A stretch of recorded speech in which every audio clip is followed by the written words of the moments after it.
Sekarang kita sedang berada di ambang perang dunia ketiga. Kita berada di ambang perang dunia ketiga. Di ambang, saya tak katakan perang dunia ketiga, tapi di ambang perang dunia ketiga. Ada yang mengatakan di ambang perang dunia ketiga, disinilah perannya Imam Mahdi. Gitu. Tapi itu kan pandangan. Kita tak salahkan pandangan orang yang mencoba dengan pandangan secara ilmiah yang mereka pandang melalui hasil analisa. Tapi Nabi mengatakan dalam hadis dia, secara jelas kata Nabi, Imam Mahdi akan datang kepada umat manusia ketika itu terkhusus bagi orang muslim untuk mendirikan keadilan dan mendirikan kejujuran. A'udzu billahi minasyaitonir rajim. Bismillahirrahmanirrahim. Assalamualaikum warahmatullahi wabarakatuh. Alhamdulillahi rabbil alamin. وبه نستعين على أمور الدنيا والدين والصلاة والسلام على أشرف الأنبياء والمرسلين وعلى آله وصحبه أجمعين. اللهم صل وسلم وبارك على هذا النبي الكريم. اللهم صل على محمد وعلى آل محمد في العالمين إنك حميد مجيد. يا أيها الناس اتقوا ربكم الذي خلقكم من نفس واحدة وخلق منها زوجها وبث منهما رجالا كثيرا ونساء واتقوا الله الذي تساءلون به والأرحام إن الله كان عليكم رقيبا.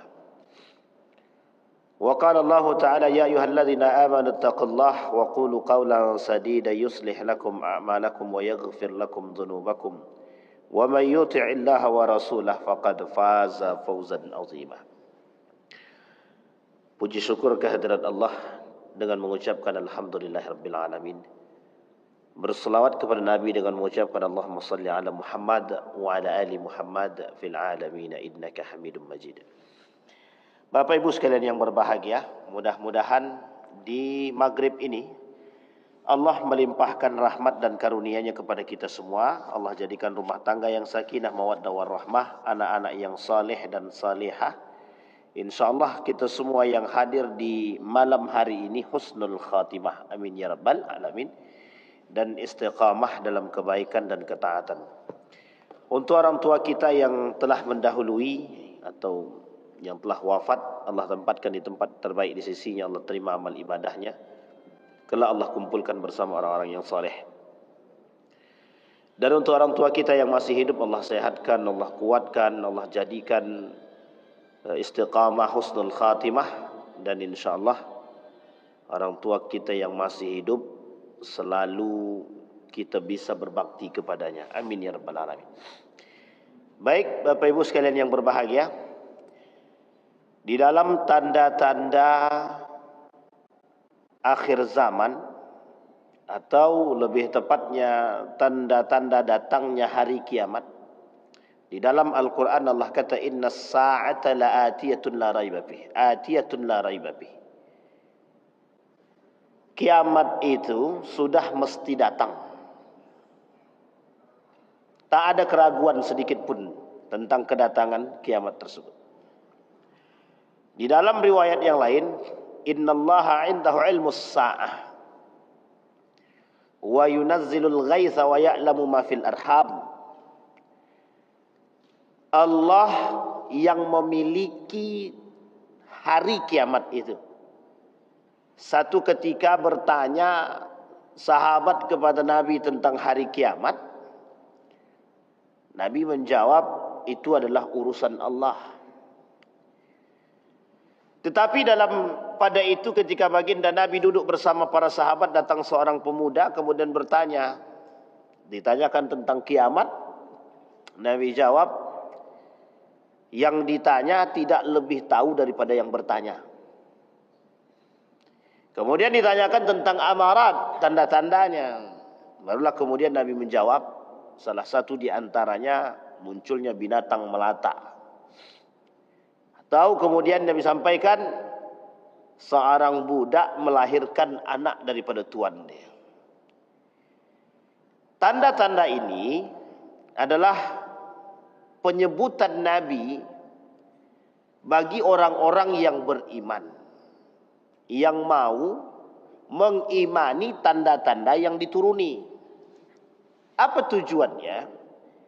Agar bisa mempersiapkan diri jika bertemu dengan kondisi tersebut. Maka muncul dalam pandangan ilmu sa'ah, ilmu hari kiamat itu, setidaknya tanda-tanda hari kiamat itu kata para ulama terbagi dua, yang besar dan yang kecil. Di dalam tanda-tanda kiamat yang kecil sudah kita pelajari, sekarang masuk kepada tanda kiamat yang besar. Yang oleh sebagian ulama mengatakan setidaknya ada 4 figura hari kiamat. Ada 4 figura di akhir zaman sebagai gerbang masuknya kepada hari kiamat. Yang pertama, munculnya Dajjal. Yang kedua, Ya'jud wa Ma'jud. Figura. Yang ketiga, ada persoalan Al-Mahdi wa nuzul Isa. Yang keempat tu Imam Mahdi, begitu juga turunnya Nabi Isa alaihissalam. Dalam pandangan para ulama, kalau 4 figura ini, dalam 4 model ini, dalam 4 bayangan dan tanda ini, dan alamat ini sudah terjadi, maka bisa kita katakan kedatangan kiamat itu. Terutama persoalan turunnya Nabi Isa. Tak disebutkan oleh Nabi dalam hadis yang lain, kecuali kata Nabi itu berkaitan dengan datangnya kiamat. Persoalan turunnya Nabi Isa. Tidak ada persoalan turunnya Nabi Isa itu kecuali pada persoalan hari kiamat. Begitu juga pada persoalannya Imam Al-Mahdi. Nah, malam hari ini kita akan coba bahas sedikit tentang Imam Al-Mahdi atau Al-Mahdi. Siapa Al-Mahdi? Bagaimana model nasabnya? Yang pertama yang mau kita bahas, pernyataan Mahdi atau Imam Mahdi dalam hadis yang sahih. Serendah-rendahnya dalam hadis yang hasan. Yang kedua nanti akan kita sampaikan, jika waktu memungkinkan, Al-Mahdi dalam pandangan Yahudi dan Al-Mahdi dalam pandangan Syiah. Dan yang ketiga nanti Al-Mahdi dalam pandangan para ilmuwan. Apa yang mereka sebut dengan tentara Mahdi, apa yang mereka sebut sebagai penyelamat. Kalau bahasa lainnya kata orang Yahudi, juru selamat. Juru selamat. Tak hanya di agama lain yang punya juru selamat, di Yahudi juga punya juru selamat. Nah, ini yang kemudian akan kita coba. Maka kata baginda Nabi Muhammad sallallahu alaihi wasallam, Al-Mahdiyu minna ahlal baiti yuslihullahu fi lailatin. Kata Nabi dalam hadisnya dari Ali bin Abi Thalib, Al-Mahdi itu termasuk dari golongan kami, Ahlul Bait. Allah memperbaikinya pada malam hari. Hadis ini diriwayatkan oleh Imam Ahmad. Kemudian dalam riwayat Ibnu Majah dengan model yang sama, kemunculan Imam Mahdi adalah sebuah keniscayaan yang tak bisa kita mungkari, kita ingkari. Lau lam yabqa minad dunya illa yaumun qala zaidatu fi hadithihi la tawwalallahu dzalikal yaum thumma ittafaqu hatta yab'atha fihi rajulan minni aw min ahli baiti, kata Nabi, yuwati'u ismuhu ismi wa ismu abihi ismu abi yamla'ul arda qistan wa adlan kama muli'at zulman wa jawran. Kata Nabi, andai kata tidak tersisa di muka bumi ini satu hari Zaidah kemudian bertutur pada hadisnya, sesungguhnya Allah akan memanjangkan hari itu. Kemudian mereka para rawi bersepakat hingga Allah membangkitkan pada hari itu seorang lelaki yang namanya sama dengan namaku, nama bapak dia sama dengan nama bapakku, gitu dia. Dia memenuhi bumi ini dengan keadilan. Kemudian sebagaimana sebelumnya bumi telah dipenuhi dengan kezaliman dan kelaliman. Kezaliman. Ini poin penting untuk kita pahami dari hadis dulu. Dalam riwayat yang lain, la tadhhabu aw la tanqadi ad-dunya hatta yamlika al-araba rajulun min ahli baiti yuwati'u ismuhu ismi. Kata Nabi, tidak hilang atau tidak berakhir dunia ini sampai seorang lelaki dari kalangan ahlul bait memimpin bangsa Arab yang namanya mirip dengan namaku. Sampai sini dulu kita bahas. Bapak Ibu sekalian yang berbahagia, persoalan Imam Mahdi ini tidak bisa kita ingkari. Para ulama dari berbagai macam kalangan, baik Malaysia, Arab, Saudi Arabia misalkan, Yaman, dan para asatid dan da'i-da'i yang lain, mencoba memahami maksud daripada Imam Al-Mahdi dalam berbagai macam kacamata. Termasuk salah satunya dalam kacamata para ilmuwan. Ada yang mengatakan tentaranya Mahdi itu teknologi. Ada yang mengatakan tentara Al-Mahdi itu adalah orang yang kelak memenangkan dalam perperangan terakhir. Dan lain sebagainya. Ini adalah gambaran dalam perspektif yang dibangun oleh mereka. Setidaknya yang paling zahir untuk kita imani terlebih dahulu, Imam Mahdi itu mesti sejalan dengan apa yang dikatakan oleh Nabi. Itu iman pertama. Wajib kita mengimani keberadaan Imam Mahdi atau turunnya Imam Mahdi atau datangnya Imam Mahdi itu sama nama dia dengan nama Nabi dan nama bapak dia sama dengan nama bapak baginda Nabi Muhammad SAW. Itu yang harus kita imani pertama. Yang kedua yang harus kita imani berasal dari tanah Arab, tidak berasal dari Indonesia. Nah ini, tapi kalau di Indonesia ini dianggap Arab, ya belum tentu juga. Maka nanti Bapak Ibu sekalian yang berbahagia, setidaknya ada 3 Imam Al-Mahdi ini, dalam pandangan kemunculan itu, berasal dari 3 dalam pandangan para ulama itu. Yang pertama, min qibalil Khurasan, min qibalil Masyriq. Nah, ini penting untuk dipahami. Yang pertama dari Khurasan, yang kedua dari timur. Ada yang mengatakan yang ketiga ini saya lupa. Yang ketiga ini saya lupa. Dia ada 3 pandangan setidaknya. Kalau kita runut ini sejarah, dalam pandangan para ulama Khurasan, ini kalau kita bicara dengan Khurasan, kita tak bisa lepas dari Iran, kita tak bisa lepas dari Irak, kita tak bisa lepas dari Syam. Ini poinnya di situ memang. Dia putarnya di situ memang. Dan kalau kita lihat lagi kalimat qibal al-masyriq, dari sebelah atau sisi daripada masyriq timur, ya sama. Cuma tak disebutkan di situ min qibalil maghrib atau min qibalil gharbi, enggak. Berarti dia tak turun di Belanda, enggak turun di Amerika. Mungkin bukan turun di Amerika, turun untuk menghancurkan Amerika mungkin gitu. Atau lahir untuk menghancurkan kezaliman. Yang membangun kezaliman, yang tak membangun kezaliman, ya tidak usah dihancurkan lah. Baik. Nah, ini poin penting untuk dipahami terlebih dahulu.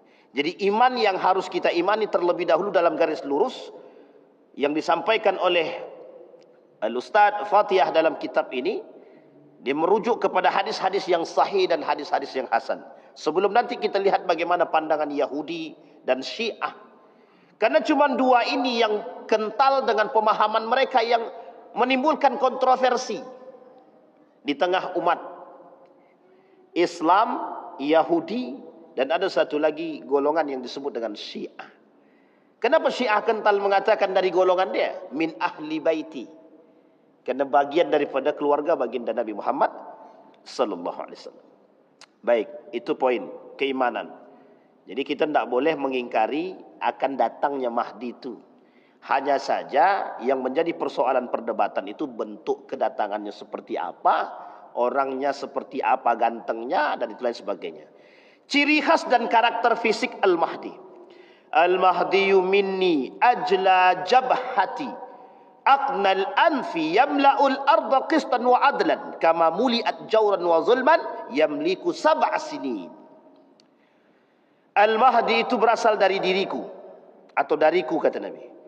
Lebar dahinya dan panjang mancung hidungnya. Dia akan memenuhi bumi dengan kelurusan dan keadilan sebagaimana sebelumnya bumi dipenuhi dengan kezaliman dan kekacauan. Dia akan berkuasa selama 7 tahun. 7 tahun. Jadi saya lupa bawa bawa proyektor itu bisa kita lihatkan di draft turunan dia itu selama 7 tahun itu. Nah, besok insyaAllah lain waktu kalau kita ketemu di pertemuan selanjutnya kita sampaikan. Di Sabtu subuh kalau kita Allah izinkan. Itu 7 tahun 9 bulan. Diprediksi oleh para ulama lama kepemimpinannya Al-Mahdi itu 7 tahun 9 bulan. Dan itu masa perperangan, kata para ulama. Orang yang datang untuk menumpas kezaliman-kezaliman itu. Baru ingat saya, ada satu kota yang disebut bisa jadi gitu. Kalau kita merujuk kepada karakternya orang-orang Pakistan dan Afghanistan, ini juga poin pandangan oleh para ulama. Kata mereka, kalau dilihat daripada ciri-ciri dia, ciri keberaniannya, ciri kekuatannya, ciri kebangkitannya, dan daerahnya, itu hampir masuk pada posisi itu. Cuma kalau Nabi kata dia min ahli baiti, sekarang kita lihat, sudah tersebar kemana saja turunan silsilah baginda Nabi Muhammad SAW. Ada Yaman, Indonesia, Malaysia, di mana-mana sudah ada keturunan Nabi. Artinya, ini termasuk salah satu poin yang membantah, yang mengatakan bahwa keturunan Nabi sudah habis. Jadi kalau ada yang mengatakan keturunan Nabi sudah habis ketika tragedi Karbala, berarti dia tidak akan mengimani keberadaan Al-Mahdi. Karena hadis Nabi mengatakan Al-Mahdi itu datang dari Kibali, dari ahli baiti. Ini menunjukkan dalil yang menunjukkan bahwa keluarga Nabi, keturunan Nabi masih ada yang hidup. Maka bisa jadi Afghanistan, bisa jadi Pakistan, bisa jadi apakah mungkin dari Nejat? Tidak.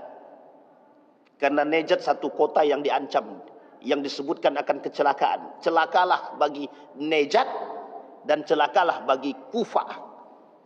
Kufah itu mana? Irak. Tapi dalam perperangan, dalam struktur perperangan, oleh para ulama dilihat, dalam gambaran 7 tahun 9 bulan itu, negara yang ikut terkhusus yang Arab itu, yang Timur itu, yang Khurasan itu, masuk semua. Irak, Iran, Syria, Yordan, Pakistan, Afghanistan. Itu masuk semua. Saudi Arabia, masuk semua. Artinya apa? Timur. Dulu, tidak bisa diingkari, Renaissance. Kita bicara tentang sedikit Renaissance. Renaissance itu artinya kebangkitan Islam. Oleh sebagian pandangan oleh para ilmuwan mengatakan Renaissance itu kebangkitan Islam itu dari situ, Khurasan, dari Iran, dari Irak. Waktu itu masa kepemimpinan itu Kufah, Daulah Abbasiyah, Umayyah di Damaskus, ada kemudian Abbasiyah. Dan ini poin penting, Abbasiyah di Kufah, Umayyah ada di Damaskus. Dan ini di tengah-tengahnya ada kota yang disebut dengan Baghdad. Masa kejayaan Islam. Di sini muncul para ilmuwan Muslim. Makanya mohon maaf, ilmuwan-ilmuwan Muslim pada masa itu, mohon maaf, belum ada yang berasal dari Saudi Arabia itu.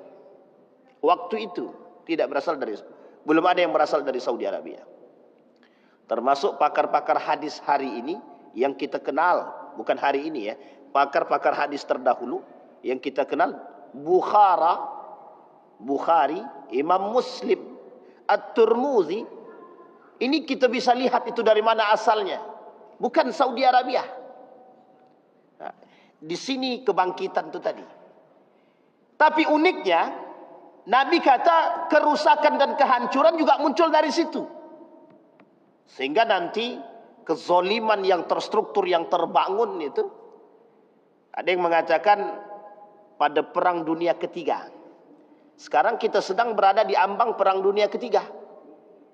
Kita berada di ambang perang dunia ketiga. Di ambang, saya tak katakan perang dunia ketiga, tapi di ambang perang dunia ketiga. Ada yang mengatakan di ambang perang dunia ketiga, disinilah perannya Imam Mahdi. Gitu. Tapi itu kan pandangan. Kita tak salahkan pandangan orang yang mencoba dengan pandangan secara ilmiah yang mereka pandang melalui hasil analisa. Tapi Nabi mengatakan dalam hadis dia, secara jelas kata Nabi, Imam Mahdi akan datang kepada umat manusia ketika itu terkhusus bagi orang muslim untuk mendirikan keadilan dan mendirikan kejujuran. Itu yang jelas. Kemudian kemunculan Imam Mahdi ditandai dengan pertikaian 3 putra khalifah. Nah, ini dia.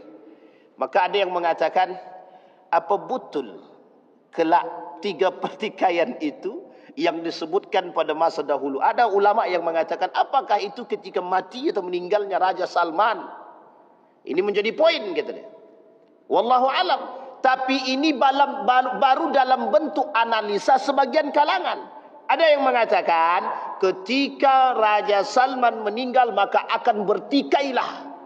Pertanyaannya, apakah simbol Islam hari ini, simbol kekhalifahan Islam ada pada Saudi Arabia? Ataukah ada pada Yaman? Ataukah pada Oman? Ataukah pada Dubai? Ataukah pada yang lain? Kenapa dijadikan tolak ukur kerajaan Saudi Arabia? Karena di situ ada Makkah dan Madinah. Itu saja. Nah, ini yang kemudian. Tapi lagi-lagi pandangan. Nabi tak katakan secara jelas siapa orangnya, di mana tempatnya. Nabi tak katakan jelas. Yaqtatilu inda kanzikum salasatun. Kulluhum ibnu khalifah. Thumma la yasiru ila wahidin minhum. Thumma tatlu'ur rayat. As-sudu. Min kibalil masyriq. Fayaqtulunakum. Qatlan. Lam yuktalhu qawmun. ثم ذكر شيئا لا أحفظه فقال فإذا رأيتموه فبايعوه ولو حبوا على الثلج فإنه خليفة الله المهدي.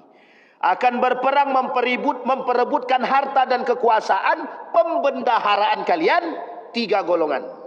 Semuanya anak keturunan khalifah. Kemudian harta itu tidak akan pernah menjadi milik satu golongan pun di antara mereka. Kemudian muncullah panji-panji hitam dari arah timur. Lantas mereka akan memerangi kalian dengan sebuah perperangan yang belum pernah satu kaum pun diperangi seperti itu. Kemudian Rasulullah menceritakan sesuatu yang aku tidak menghafalnya. Lalu beliau bersabda, apakah kalian melihat? Apabila kalian melihatnya maka baiatlah dia, itu adalah sesungguhnya panjinya Allah Al-Mahdi. Sekarang kita coba lihat sejarah, bukan sejarah. Sekarang coba kita menelaah sedikit. Misal kita kembali ke kerajaan Saudi Arabia. Sistemnya kerajaan. Kita kembali ke Dubai. Sistemnya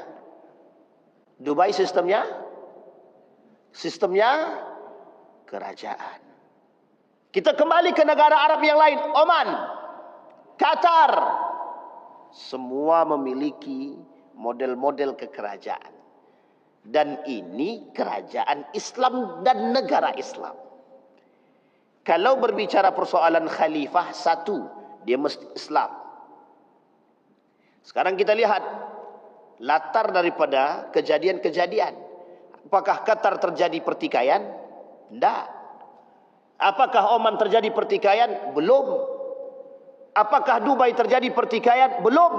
Tapi perebutan kekuasaan pada masa Dubai belum nampak, belum heboh, tak seheboh yang kita lihat sekarang pada masa kerajaan itu. Maka oleh para ulama menjadi tolak ukur. Apakah Yaman? Yaman tidak. Apakah Syria? Tak nampak. Apakah Pakistan? Belum jelas.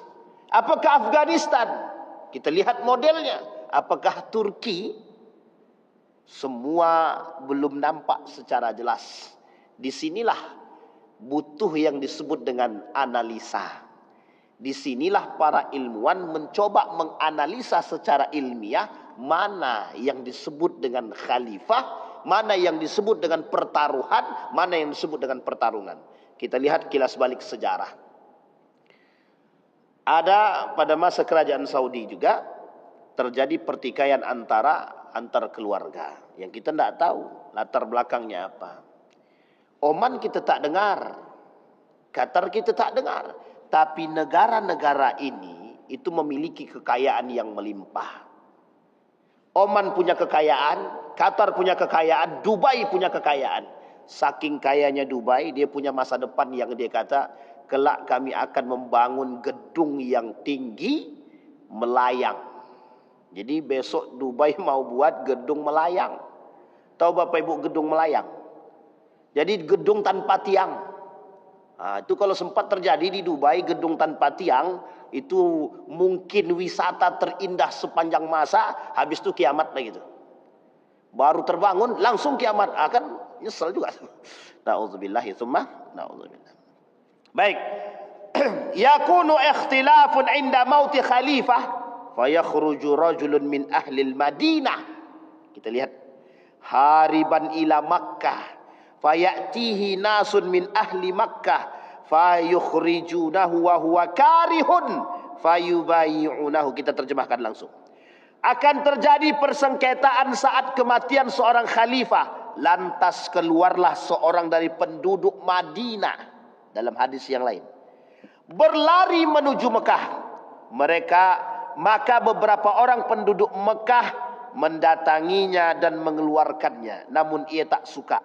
Mereka membaiatnya di antara rukun Ka'bah dan makam Ibrahim. Kemudian lalu diberangkatkanlah sekelompok tentara dari Syam. Berarti Syam, Yordania, Syria, Palestina. Ini masuk nih Pak di sini. Libanon masuk dalam kategori Syam. Damaskus. Kita lihat. Untuk mengejarnya, maka mereka ditelan bumi di daerah Baida antara Mekah dan Madinah. Maka ketika orang-orang melihat hal itu, tokoh-tokoh dari Syam dan orang-orang mulia dari Irak, Kufah mendatanginya. Mereka membaiatnya di antara rukun Ka'bah dan makam Ibrahim. Artinya pembaiatan Imam Mahdi sebagai seorang pemimpin dan khalifah dalam hadis ini kelak akan terjadi di Makkatul Mukarramah. Ini kalau kita singgung lagi, semakin nampak tanda itu sebenarnya. Semakin tampak. Berarti akan muncul di tengah umat muslim. Ya, itu yang kemudian menjadi persoalan. Kemudian datang seorang dari Quraisy, paman-paman dari pihak ibunya dan Bani Kalab. Ia memberangkatkan satu pasukan untuk menyerang mereka, Al-Mahdi dan orang-orang yang bersamanya. Namun mereka Al-Mahdi dan orang-orang yang bersamanya dapat mengalahkan mereka. Itulah pasukan Kalab. Di dalam hadis ini disebut dengan pasukan Kalbun.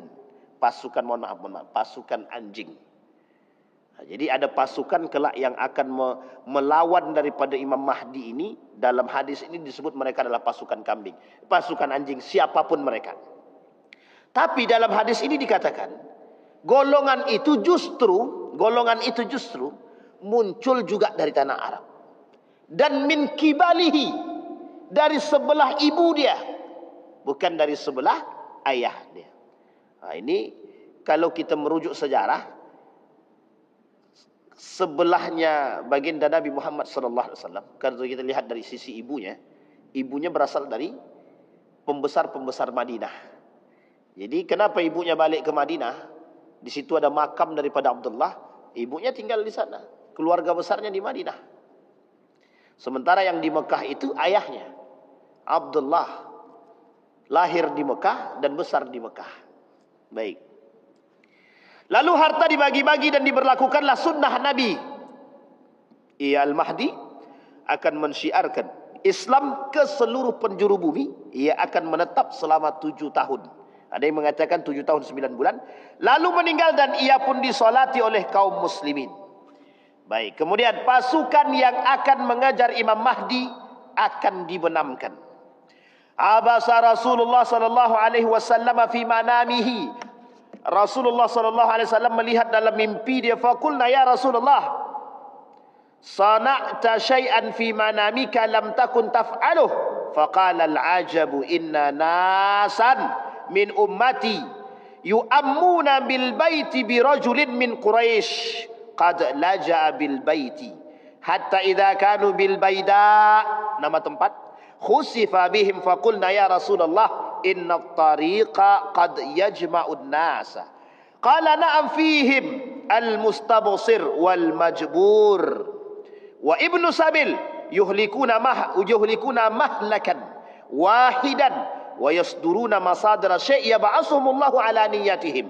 Kata Rasulullah, ketika Rasulullah berguncang dalam hati dalam tidurnya, kemudian kami bertanya, wahai Rasulullah, Anda melakukan sesuatu dalam tidur Anda yang belum pernah Anda lakukan. Beliau menjawab, sesungguhnya mengherankan, sejumlah orang dari kalangan umatku pergi menuju Baitullah untuk mengejar seorang lelaki Quraisy.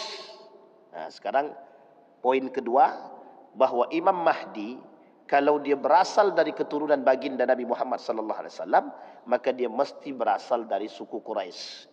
Muncul pertanyaan di sosial media hari ini, muncul pertanyaan di berbagai macam persoalan hari ini, apakah di Mekah dan Madinah masih ada suku Quraisy?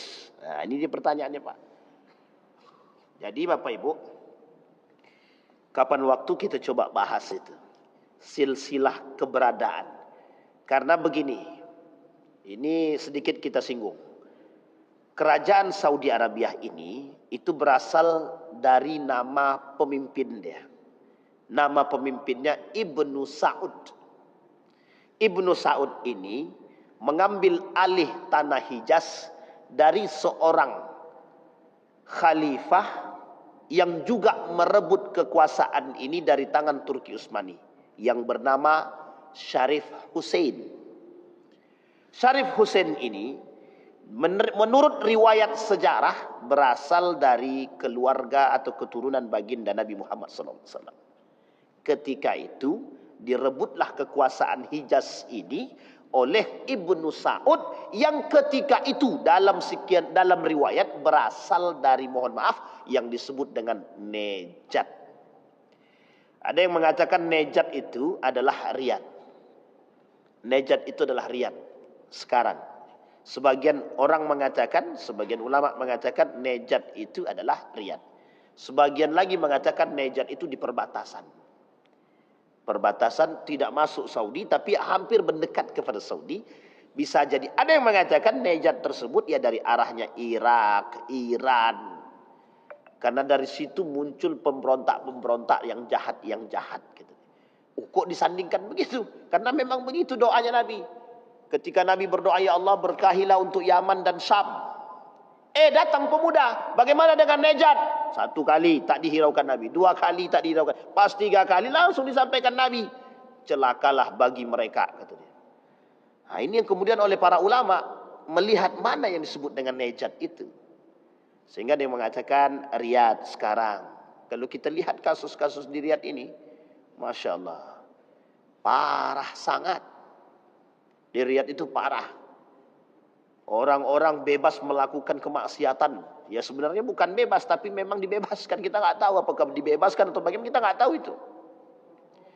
Kalau kita rujuk kepada Irak, Iran, Syiah mana yang tak melakukan kerusakan itu? Tidak ada. Sampai Syiah yang pindah ke Mesir, disebut mendapat julukan namanya Syiah Fatimiyah, itu juga ikut menghancurkan Islam itu dulu. Sampai Mesir itu pernah jaya pada masanya, pada masa kekhalifahan, pada masa kepemimpinan Syiah Fatimiyah. Ada namanya Syiah Safawiyah juga pernah memberontak kepada Turki Utsmani.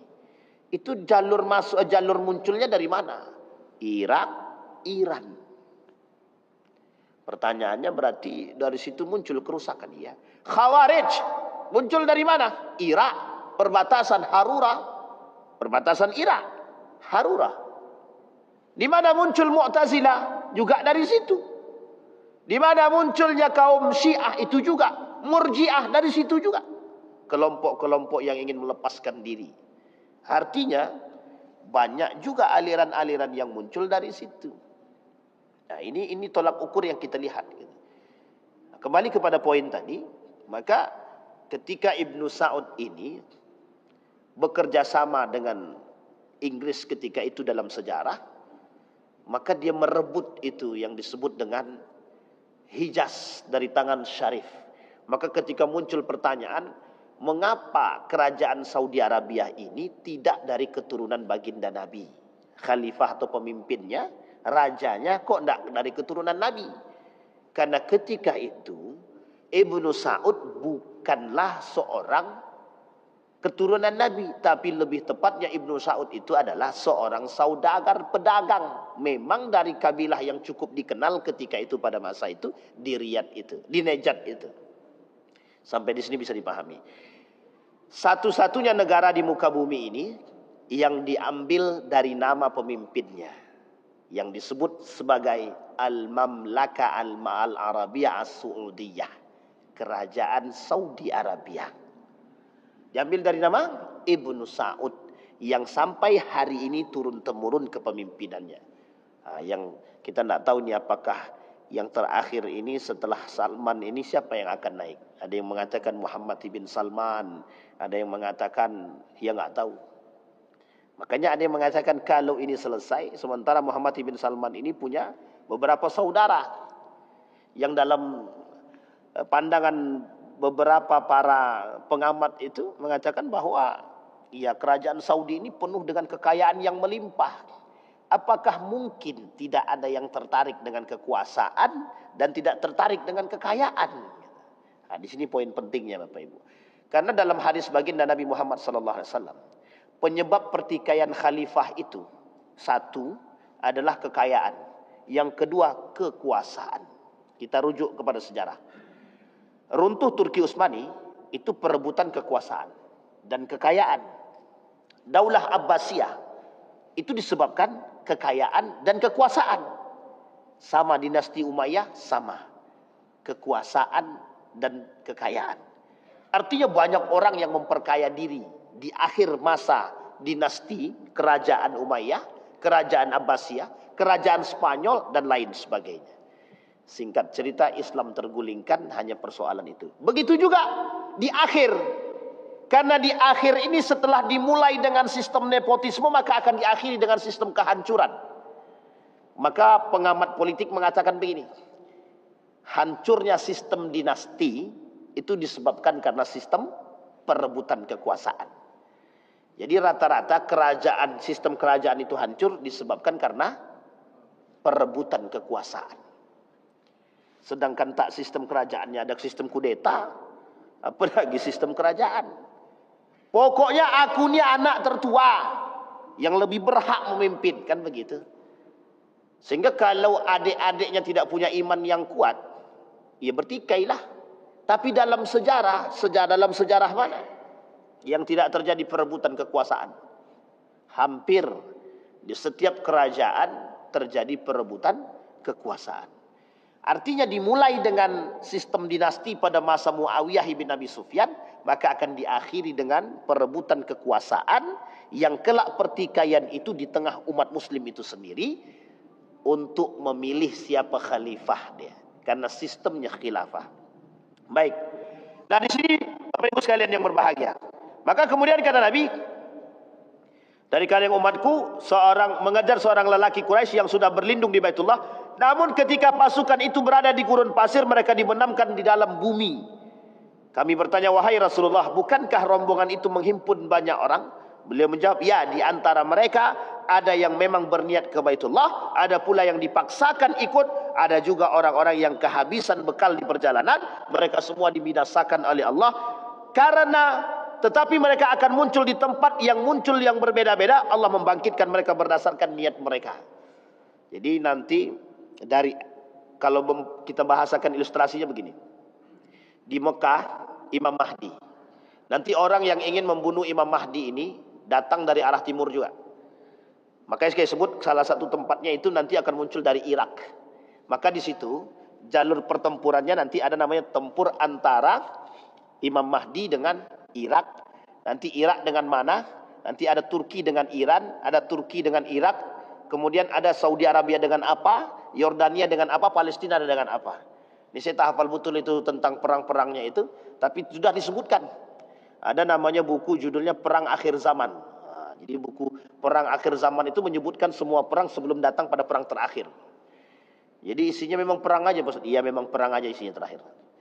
Makanya nanti dalam pandangan para ilmuwan hari ini, perang dunia ketiga itu dalam pandangan sekilas gitu ya. Dalam pandangan politik yang berperang itu antara Cina dengan Amerika. Tapi dalam satu sisi pandangan itu tidak begitu. Dalam satu sisi perang itu satu di antara sekian banyak negara Arab itu ada satu negara Arab yang ikut memiliki strategi perang yang bagus. Salah satunya dianggap adalah kerajaan Saudi Arabia. Nah, ini kita coba cek sedikit. Mengapa Saudi Arabia berpindah dari kilang minyak ke pariwisata? Kalau kilang minyak yang menekannya banyak, kalau pariwisata tidak ada yang menekan. Jadi ada juga yang berpandangan strategi yang dibangun oleh Muhammad bin Salman bagus. Apa bagusnya? Membangun wisata, pendapatan dari wisata. Coba bayangkan pendapatan dari wisata. Baitullah dijadikan wisata. Wow, begitu banyak. Maka kata Nabi dalam hadisnya sendiri, nanti akan datang orang pergi ke Baitullah. Itu bukan tujuannya untuk haji. Nabi bilang dalam riwayat yang lain, ada orang kelak di akhir zaman itu pergi ke Mekah bukan untuk haji, tapi untuk foya-foya, untuk melihat, untuk ini, untuk itu, dan lain sebagainya. Termasuk salah satunya dalam hadis yang kita sebut tadi. Ada orang yang punya ingin niat ke Baitullah untuk mencari Imam Mahdi. Ada yang ke Baitullah untuk berfoya-foya, bermegah-megahan, untuk berfoto dan lain sebagainya. Dan ini poin ini kelak. 2035 kita bisa lihat bagaimana perkembangan Saudi Arabia. Termasuk salah satunya tujuannya. Kelak nanti dari Ka'bah menuju gerbang pintu Ka'bah itu. Dari gerbang masjid itu 2 kilo. Itu jalan kaki itu Pak. Jalan kaki. 2 kilo berarti kita salatnya di mana? Salatnya di kilo terakhir lah. Itu nggak tahu hotelnya di mana, Ka'bahnya di mana. Jadi dari gerbang menuju Ka'bah itu jalan kakinya jauh banget itu kalau betul terjadi dalam gambaran misi daripada kerajaan Saudi Arabia terhadap perluasan Ka'bah atau Masjidil Haram itu. Artinya sudah dibuka oleh mereka jalan menuju pariwisata tersebut. Maka ada seorang ahli politik mengatakan salah satu strategi yang dilakukan oleh Muhammad bin Salman untuk bisa andil dalam perang dunia itu. Bisa jadi. Ya wallahu a'lam bishawab. Baik. Dalam riwayat yang lain. Nah, kemudian usia Al-Mahdi ketika memegang kekuasaan. Ismuhu ismu Nabi. Wa huwa ibnu ihda aw ithnaini wa khamsina yaqumu 'ala an-nasi 7 sinin. Wa rubbama qala 8 sinin. Artinya namanya adalah nama Nabi dan dia berusia 51 atau 52 tahun dan memimpin manusia selama 7 tahun. Tapi kadang-kadang rawi As-Subaid berkata sekitar 8 tahun. Maka disebut 7 tahun 9 bulan. Ada yang mengatakan 7 tahun 9 bulan, ada yang mengatakan 8. Umurnya 51. Berarti umur siapa sekarang? Umur Bang Didi lah, 51 tahun. 51, 52. Kira-kira muda atau tua? Itu masa kepemimpinan. Nabi bilang dalam hadis itu. Jadi masa-masa yang disebutkan oleh Nabi untuk muncul kedewasaan itu pada masa-masa yang di atas 40. Jadi 40 ke atas. Jadi kalau ada yang memimpin di bawah 40, nah itu agak susah sedikit. Memang itu hadis Nabi, bukan saya Pak, bukan saya nak ngomong, bukan saya ngomong, tapi itu hadis Nabi. Kata Nabi, kenapa Nabi kasih batas itu Pak? Usia matang Pak. Pak Prabowo sekarang umurnya 72, dah lewat tuh. Banyak bonusnya tuh. 72 itu udah cukup tua. Tapi kata Nabi, kita ambil baginda Nabi Muhammad sallallahu alaihi wasallam, berapa umurnya? Dibaiat jadi Nabi umur 40 sampai akhir hayatnya 63 tahun. Abu Bakar sama. 2 tahun sebelum dia wafat berarti 61 tahun. Abu Bakar naik jadi khalifah umur 60 tahun. 61. Umar bin Al-Khattab di bawah Abu Bakar 58, 59. Artinya masih 50-an. Yang termuda Ali bin Abi Thalib. Tapi ketika memimpin, Ali bin Abi Thalib pada usia 50 ke atas. Sama dengan Al-Hasan wal Husain. Sama. Al-Hasan ketika dia memimpin, umur dia itu berumur 52 tahun. Ketika Al-Husain terbunuh di Karbala, umur dia ketika itu juga 50 tahun. 50 ke atas. Artinya masa kedewasaan, kematangan dalam memimpin gitu. Jadi kalau di bawah 40-nya kita agak curiga sedikit. Ya kita menyampaikan itu dalam bentuk rentang waktu gitu. Baik. Di masa Imam Mahdi, langit dan bumi akan mendatangkan keberkahan.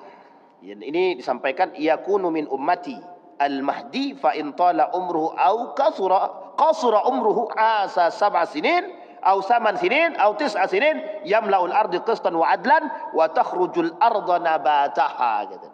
Pada masa kepemimpinan Al-Mahdi itu di semua berjaya. Masih ingat kita sejarah Nabi Yusuf dalam mimpi dia, 7 tahun paceklik, 7 tahun jaya. Pada masa 7 tahun paceklik, dalam mimpi dia disuruhnya Raja Fir'aun itu untuk sebelum datang 7 tahun paceklik tadi, simpan semua. Kalimat ini hampir serupa sebenarnya. 7 tahun lamanya kepemimpinan Al-Mahdi. Di 7 tahun itu masa kejayaan umat muslim. Sekarang kita runut sejarah. Daulah Abbasiyah, daulahnya Umayyah, masa kejayaan Islam. Dimulai dari baginda Nabi Muhammad sallallahu alaihi wasallam, Nabi, khalifah, empat khalifah, Khulafaur Rasyidin, kemudian pada masa dinasti Umayyah, dinasti Abbasiyah, kemudian Turki Utsmani, diakhiri dengan Turki Utsmani. Nabi dibaiat menjadi nabi umur 40. Berarti sekitar 630-an. 600-an atau 630-an. 630-an sampai runtuhnya Turki ini 1945. 1925. Berapa lama? Dari 600, kita ambillah 600 sampai 1925. Itu masa kejayaan Islam. Berapa lama? Lama lah pokoknya Pak. 6 berapa abad tuh? Hitung Bang ya. Berapa? 12. Lebih. 13 abad lamanya. Sekarang kita lihat 1500. Berarti 1500 tahun yang lalu Nabi pernah berkata. Kata Nabi, kelak di tahun-tahun akhir itu akan muncul seorang pemimpin dari kalanganku yang bernama Al-Mahdi. Namanya sama, Ahmad. Dalam pandangan lain Ahmad, dalam riwayat yang lain dikatakan Muhammad. Sekarang nama ayahnya sama Abdullah. Apa maksud isyarat daripada ini? Satu isyaratnya, umat muslim yang masih berpegang teguh dengan Nabi yang selamat dan bertemu. Umat muslim yang berpegang teguh dengan sunnah Nabi, kelak dia bertemu dengan Imam Mahdi, dia akan berbaiat kepada Imam Mahdi. Umat muslim yang munafik tidak akan berbaiat kepada Imam Mahdi. Itu poinnya, Pak.